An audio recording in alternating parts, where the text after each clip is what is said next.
நாட்டுச்சாளன் செய்திகள் வாசிப்பது வாசுகி தாமோதரன்.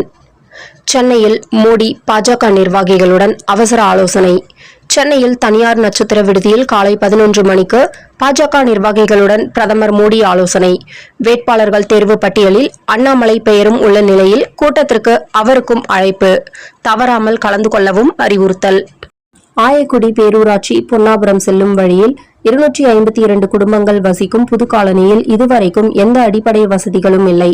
குடிநீர், கழிவறை வசதிகள், சரியான மின்விளக்குகள் இல்லை. மேலும் எங்கள் தெருவில் கவுன்சிலர் யாரும் இல்லை.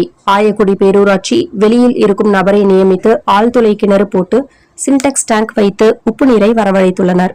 இதற்கு ரூபாய் 4 லட்சம் என கணக்கு காட்டியுள்ளனர். அதிலும் ஒருவர் உப்பு நீரை தன் கட்டுப்பாட்டில் வைத்துக் கொண்டுள்ளார். அவர் அரசியல் தலைவரோ கவுன்சிலரோ கிடையாது. ஆனாலும் இங்கு வாழும் மக்கள் நிலை மிகவும் மோசமான நிலை. இதுவரைக்கும் ஆண்ட அரசியல்வாதிகள் எதுவும் செய்யவில்லை. நிரந்தரமான அரசு அதிகாரிகளும் எதுவும் கண்டுகொள்ளவில்லை.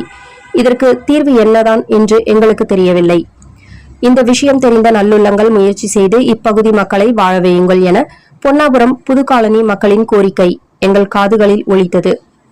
ஆயக்குடி பேரூராட்சி அதிகாரிகள் பொன்னாபுரம் புது காலனி பிரச்சினைகளுக்கு தீர்வு காண வேண்டும் என தன்னார்வ நுகர்வோர் உரிமை பாதுகாப்பு நல மையம் கேட்டுக்கொள்கிறது. தேர்தல் விழிப்புணர்வு. ஆள்காட்டி விரல்மை நமது தேசத்தின் வலிமை. வாக்களிப்பது நமது கடமை, வாக்களிக்காமல் இருப்பது மடமை.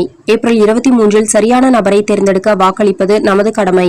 ஓட்டுரிமை என்பது ஒவ்வொரு குடிமகனின் மிக முக்கியமான அடிப்படை உரிமை. இது நாட்டின் ஆளுமையை தேர்ந்தெடுத்து அடுத்த 5 ஆண்டுகளுக்கான நமது தலையெழுத்தை தீர்மானிக்கும் வலிமை கொண்டது. ஒரு வாக்கு கூட ஆட்சியை மாற்றும் சக்தியை கொண்டிருப்பதால் சரியான நபரை தேர்ந்தெடுப்பது அவசியம். ஆதலால் சிந்திப்போம், செயல்படுவோம்.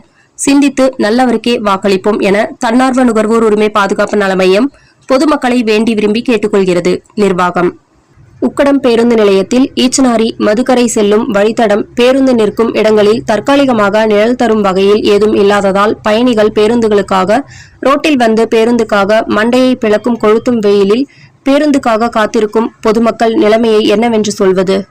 ஈரான் போர் பதற்ற சூழலை இந்தியாவுக்கு எதிராக தவறான நடவடிக்கையில் பாகிஸ்தான் ஈடுபட்டால் இந்தியாவின் பதிலடி மிகவும் கடுமையாக இருக்கும் என ராணுவ அமைச்சர் ராஜ்நாத் சிங் எச்சரிக்கை.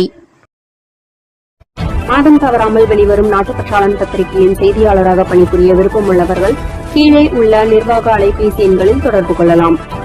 7947789115 மற்றொரு எண் 994434 410033. நாட்டுப்பற்றாளன் யூடியூப் சேனலில் விளம்பரம் செய்து பயன்பெறுங்கள்.